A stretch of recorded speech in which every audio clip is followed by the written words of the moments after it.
The rest of the story.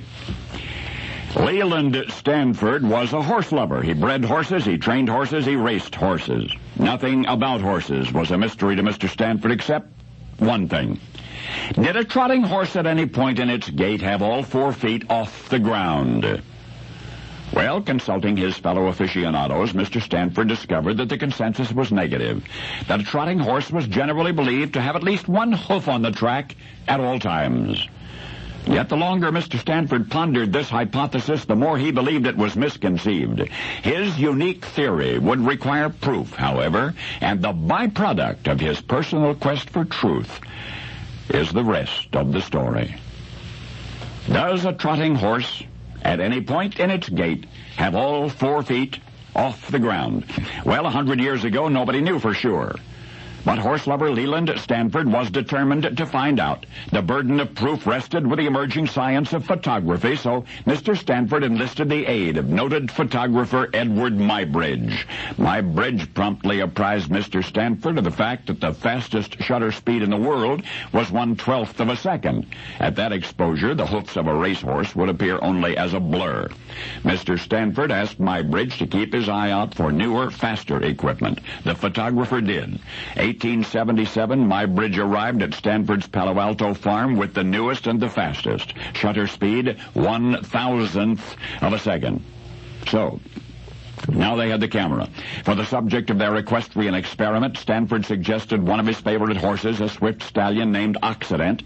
And for the next few days, photographer Muybridge stood poised at the rail of Stanford's private track, snapping pictures as Occident trotted past. The result of this painstaking endeavor was a collection of rather extraordinary photographs, and one most extraordinary one. That picture showed Occident with all 4 hoofs off the track. Mr. Stanford had proved his theory. You may remember Leland Stanford as founder of the California University that bears his name, or a builder of the Central Pacific Railroad, or one-time governor of California, one-time United States senator. But now, forever after, you're going to remember him as a horse lover, and as the man who proved, if only for a fleeting fraction of a second, that a horse can fly. But Mr. Stanford, having captured Occident at that crucial point in his stride, was not satisfied. He, Stanford, sent photographer Muybridge back to the track to photograph every position of Occident's stride. 2 years and tens of thousands of dollars later, after experimenting with cylinders and trip pins and sophisticated electronic circuitry and rows of cameras strapped to the racetrack rail, Muybridge succeeded. And in the fall of 1879, photographer Muybridge presented Leland Stanford with a precisely timed sequence of 24 photographs, and a new science was born. For you see, each of those 24 photos depicted a subtly separate phase of Occident in motion.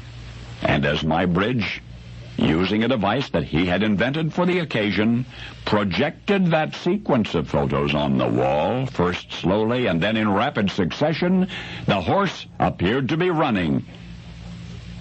Motion pictures? That's right. The first motion pictures. Now you know the rest of the story.